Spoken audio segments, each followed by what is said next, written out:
ఆ మావయ్య గారు వచ్చారా? రండి. నువ్వు నోర్మి, డాడీ వచ్చే వరకు నో తెరద్దు. మీ అబ్బాయి డబ్బులు ఒక టీవీ దగ్గర పెడతాన్నారు, తీసుకొని మావయ్య గారు.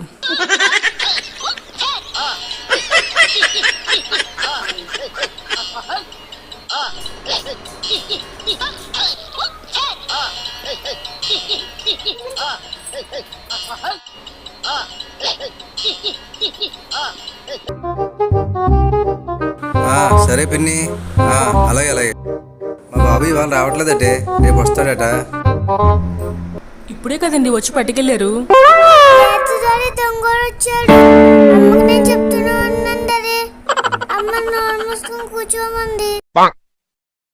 వామ్మో, డబ్బులు ఒకటే కాదు, ఇక్కడ పెట్టిన బంగారం కూడా కొట్టేశాడు.